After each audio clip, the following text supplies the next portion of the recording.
हे क्या चल रहा है। सुनो सुनो, आज मैं तुम्हें तुम्हारे एक ऐसे दोस्त के बारे में बताने वाला हूं जो आपकी इंग्लिश सीखने की जर्नी को एकदम आसान बना देगा। कौन है वो दोस्त? रिपीटेशन। हाँ, बार बार रिपीट करना। सुनकर थोड़ा बोरिंग लग रहा है क्या? रुको, जरा इसकी पावर को जानोगे तो कहोगे वाह भाई। चलो शुरू करते हैं। This is the eSwayam English speaking system. We're helping students to speak English quickly, easily, and automatically without studying boring and confusing grammar rules in just 30 days. Here's your host, the best and #1 English trainer of India and the living legend of natural language learning, Amol Deshmukh. Hello मेरे प्यारे दोस्तों, कैसे हो सब। आज का topic थोड़ा सा घिसा पिटा लग सकता है, लेकिन ट्रस्ट मी, ये तुम्हारे इंग्लिश के लिए एकदम गेम चेंजर है। टॉपिक है why repetition is your best friend. मतलब बार बार रिपीट करना तुम्हारा सबसे अच्छा दोस्त क्यों है। अब तुम सोचोगे यार ये तो स्कूल में भी करते थे, क्या फायदा हुआ। रुको जरा, यहाँ थोड़ी अलग तरीके से बात होगी। कभी सोचा है छोटे बच्चे कैसे नई चीजें सीखते हैं? वो एक ही वर्ड को, एक ही एक्शन को बार बार देखते हैं और सुनते हैं और करते भी है ना। और इसी रिपीटेशन से वो चीज उनके दिमाग में एकदम पक्की हो जाती है। यही फंडा आपकी इंग्लिश सीखने में भी काम आएगा। देखो, जब हम कोई नई चीज सीखते हैं तो हमारा दिमाग उसे पहली बार में उतना अच्छे से प्रोसेस नहीं कर पाता, लेकिन जब आप उसे बार बार देखते हैं, सुनते हैं और करते हैं तो आपके ब्रेन में उसके न्यूरल पाथवेज यानी दिमाग के रास्ते मजबूत हो जाते हैं। और जितने मजबूत ये पाथवेज होंगे, अब ये नहीं कि तुम एक ही सेंटेंस को दिन भर रटते रहो। रिपीटेशन को थोड़ा स्मार्ट तरीके से करना होता है।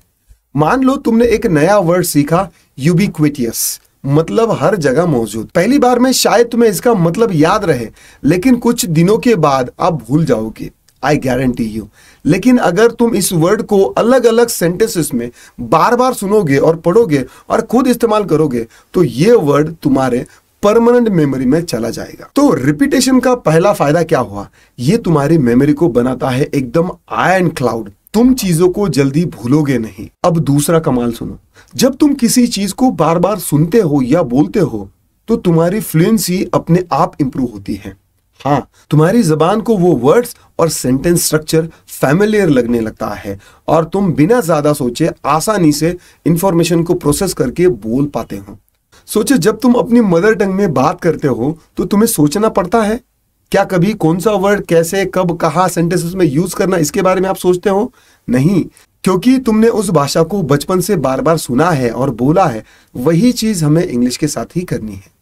तो दूसरा फायदा क्या हुआ? ये बनाती है आपको फ्लुएंट इंग्लिश स्पीकर। अब तीसरा और एक बहुत इंपॉर्टेंट पॉइंट, रिपीटेशन तुम्हें कॉन्फिडेंस देता है। जब तुम्हें पता होता है कि तुमने किसी चीज को बड़े अच्छे से याद किया है और अब तुम उसे आसानी से बोल सकते हो तो तुम्हारा डर अपने आप कम हो जाता है। जैसे कोई गाना तुम्हें पूरा याद हो गया हो तो तुम उसे बिना डरे गाते हो, वैसे ही जब तुम्हें कुछ इंग्लिश सेंटेंसेस और फ्रेजेस बार बार दोहराने से याद हो जाते हैं तो उन्हें बोलने में आपको कोई झिझक नहीं होती।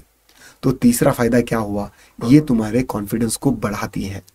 तो आज आपने रिपीटेशन के 3 जबरदस्त फायदे सीखे।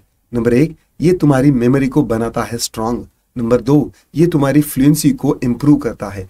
और नंबर 3, ये तुम्हारे कॉन्फिडेंस को बढ़ाता है। तो अब तुम्हें समझ में आया ना कि रिपीटेशन तुम्हारा बेस्ट फ्रेंड क्यों है। अगले वीडियो में बताऊंगा कि तुम रिपीटेशन को अपनी लर्निंग में कैसे इफेक्टिवली इस्तेमाल कर सकते हो। कुछ कमाल की टेक्निक्स, तो कहीं मत जाना। अगले वीडियो में हम बात करेंगे रिपीटेशन का सही इस्तेमाल। देखना बिल्कुल मत भूलना। और हाँ, ये वीडियो कैसा लगा कमेंट में जरूर बताना। लाइक और शेयर करना मत भूलना। चलो मिलते हैं, बाय बाय।